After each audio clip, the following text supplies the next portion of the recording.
यहाँहरु सबलाई सेफ स्कुलमा आज पनि स्वागत छ। आज हामी विशेष गरेर सेफको तलब कति हुन्छ, सेफले कति कमाउँछ, कुकले कति कमाउँछ यो विषयमा कुरा गर्ने छौं। यदि तपाईहरु हाम्रो च्यानलमा नयाँ हुनुहुन्छ भने please hit the subscribe button and like and share. Don't forget to click the bell icon button so that you will get our new videos instantly.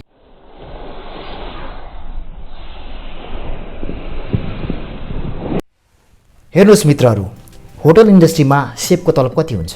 यो पोजिसन अनुसार हुन्छ, उसको र्याङ्क अनुसार हुन्छ।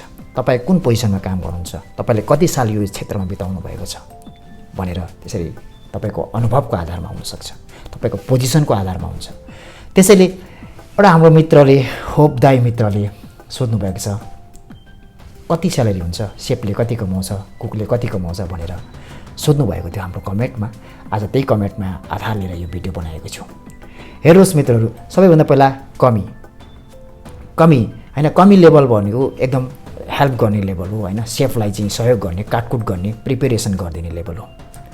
त्यो लेभलको तलब कति हुन्छ र एक्चुअली सेफ कुक्स हैन जसले चाहिँ पकाउँछ त्यसको तलब कति हुन्छ भनेर हामी छलफल गर्ने छौं। तर यहाँ तपाई सबैभन्दा पहिला शर्त राख्छु कि यो कुरालाई चाहिँ एभरेज हो, यो जियोग्राफिकल लोकेसनको आधारमा चाहिँ तयार हुन्छ। जस्तो तपाई लन्डनमा काम गर्नुहुन्छ, युरोपमा काम गर्नुहुन्छ, अस्ट्रेलियामा काम गर्नुहुन्छ भने फरक हुन सक्छ। तपाई नेपालमा काम गर्नुहुन्छ र मिडल इस्टमा काम गर्नुहुन्छ त्यहाँ पनि फरक हुन्छ। त्यसैले मैले मिडल इस्टको बारेमा कुरा गरेको छु। मिडल इस्टमा कस्तो हुन्छ, युएई मा कस्तो हुन्छ, बहराइनमा, कतारमा कस्तो हुन्छ यो विषयमा कुरा गर्ने छौं। र कमी लेभलको स्यालेरी भनेको 1000 देखि तपाईले कमी फर्स्ट थर्ड कमी जुन चाहिँ कमी थर्ड भन्छ, जुन चाहिँ बिगिनिङ हो, सुरु हो, थर्ड कमीको चाहिँ 1000 देखि 1200 सम्म हुन सक्छ।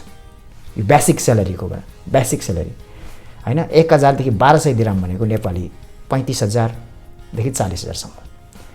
कमी 2 को त्यो 1200 देखि 1400 सम्म हुन सक्छ। हुन्छ, एभरेज हो। तपाईले यसलाई एक्ज्याक्ट नभनी एभरेज हो, किनकि कुनै राम्रो कम्पनी, मल्टिनेसनल कम्पनी चेनहरुले राम्रो तिर्छ, पैसा राम्रो दिन्छ, कुनैले थोरै दिन्छ। र एभरेज 1200 देखि 1400 कमी 2 को हुन्छ, सेकेन्ड कमीको।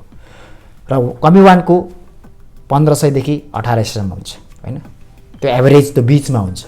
1500 1800 भनेको नेपाली अराउन्ड 50000 60000 हुन्छ हैन। त्यसपश्चात डेमिसेफ जुन चाहिँ सुपरभाइजर लेभल हो, डेमिसेफ डिपार्टीको 2200 देखि 2700 सम्म हुन्छ। एभरेज हुन सक्छ डिपेन्डिङ अन द कम्पनी। त्यो पनि राम्रो स्यालेरी हो, त्यो पनि 70 देखि 80 हजार सम्म हुन्छ नेपाली हैन, एभरेज अराउन्ड। त्यसपछि सेफ डिपार्टी हुन्छ। सेफ डिपार्टी जुन फुल इन्चार्ज सुपरभाइजर हुन्छ उसको 3000 देखि 3500 सम्म हुन सक्छ। एभरेज 3000 दिराम देखि 3500 दिराम, युएई को दिराम, दुबईको। त्यो अराउन्ड 1 लाख हैन, 1 लाख देखि 1,25,000 30,000 हो, राम्रो स्यालेरी हो। सेफ डिपार्टी देखि म्यानेजर लेभल माथि हुन्छ, सुसेफहरु हुन्छ। सुसेफहरुको चाहिँ अत्यन्तै राम्रो स्यालेरी हुन्छ, 5000 देखि 7000 दिरामसम्म हुन सक्छ सुसेफको, डिपेन्डिङ अन कम्पनी हेरेर, तपाईको एक्सपर्टिज हेरेर, अनुभवको आधारमा। त्यहाँ पनि बार्गेनिङ हुन्छ। तपाईले जबमा एप्लाई गर्नुहुन्छ, बार्गेनिङ गर्नुहुन्छ, कति दिन्छ हैन, कति म यति खाँदै छु, अहिले यति स्यालेरी पाइरहेको छु, कति दिन सक्छ भनेर यसरी बार्गेनिङ हुन्छ। सेल एन्ड हैन बाइ नै हो, यो पनि एउटा श्रमको हैन, एक्सपर्टिजको, ज्ञानको, नलेजको। त्यसैले हामीले सबैभन्दा पहिला सिक्नु जरुरी छ।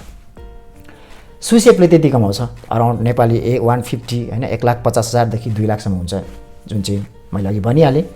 त्यसपछि माथिको स्यालेरीहरु एकदम हायर म्यानेजमेन्ट लेभलको, एचओडी लेभलको हुन्छ।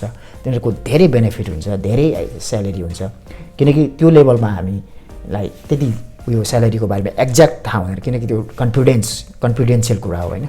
त्यसैले जति तलको लेभलको हुन्छ त्यो चाहिँ हामीलाई एभरेज थाहा हुन्छ, तर माथिको लेभलको हुन्छ कन्फिडेन्शियल कुरा हो। तर धेरै हुन्छ, बेनिफिट राम्रो हुन्छ, धेरै राम्रो हुन्छ। तर आज म यो भन्दा पनि विशेष कुरा गर्नेछु, हस्पिटालिटी इन्डस्ट्रीमा स्यालेरी बाहेक, तपाईको बेसिक स्यालेरी बाहेक पनि अरु बेनिफिटहरु हुन्छ, अरु नै हैन बेनिफिटहरु पनि हुन्छ। त्यो के हो त? दुईटा बेनिफिट तपाईले इन्स्टेन्टली पाउनुहुन्छ। सर्भिस चार्ज, सेवा शुल्क। सर्भिस चार्ज तपाईको बेसिक स्यालेरी छुट्टै हो, त्यो बेसिक स्यालेरी तपाईले पाउनुहुन्छ। त्यसको अलावा त्यसको बाहेक पनि तपाईले एडिसनल तपाईले सर्भिस चार्ज पाउनुहुन्छ। त्यो पनि कम्पनी अनुसार कुन कम्पनी हो, डिपेन्डिङ अन द कम्पनी हैन। राम्रो कम्पनीले 800 900 दिराम हैन, नेपाली जति 25-30 हजार दिन्छ।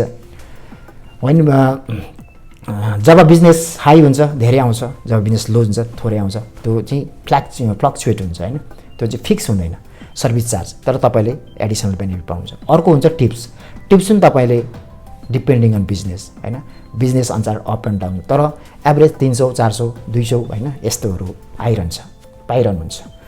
त्यसैले गर्दाखेरि सेफ कुकले कमाउने भनेको मिडल इस्टमा यही हो। मिडल इस्टको रेन्ज भनिरहेको छु मैले, अघि पनि मैले भने यो जियोग्राफिकल लोकेसनको आधारमा हुन्छ।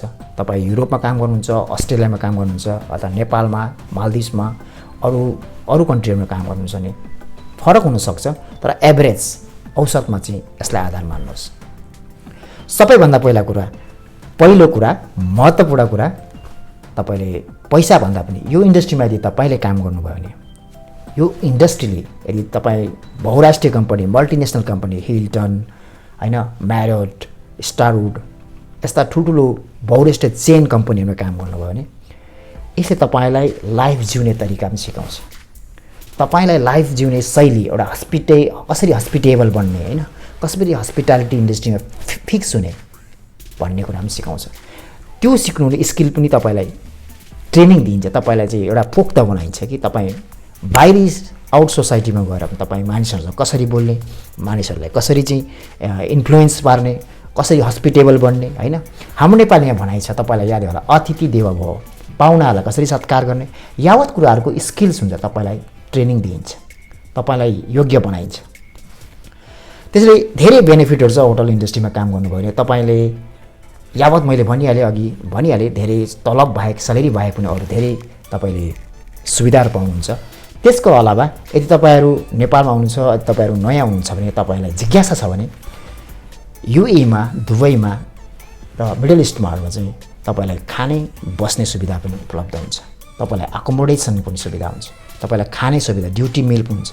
कुनैमा अकोमोडेसनमा पनि मिल हुन्छ, खाना हुन्छ, तर कुनैमा ड्युटी मिल चाहिँ अनिवार्य हुन्छ। यसरी हामीले आज सेफको कुकको स्यालेरी कति हुन्छ, पैसा कति हुन्छ, कति रेमुनेरेसन हुन्छ, कति बेनिफिट हुन्छ भनेर छलफल गऱ्यौँ। तपाईँलाई धेरै धेरै धन्यवाद, थ्याङ्क यू भेरी मच। यदि तपाईँहरू हाम्रो च्यानलमा नयाँ हुनुहुन्छ, यदि तपाईँ सेफ सम्बन्धी, फुड इन्डस्ट्री सम्बन्धी, खाना सम्बन्धी रुचि राख्ने, यदि तपाईँ स्पेसली सेफ हुनुहुन्छ भने, यदि बिगिनर हुनुहुन्छ भने please don't forget to hit subscribe button, like and share, comment and bell icon, specially bell icon, किनकि जब हामीले भिडियो रिलिज गर्छौँ तपाईँलाई पहिलो नोटिफिकेसन आउँछ। तपाईँले यसप्रति कुनै न कुनै नयाँ एउटा कन्टेन्ट भेट्नुहुन्छ हस्पिटालिटी सम्बन्धी। Thank you very much, bye bye, see you.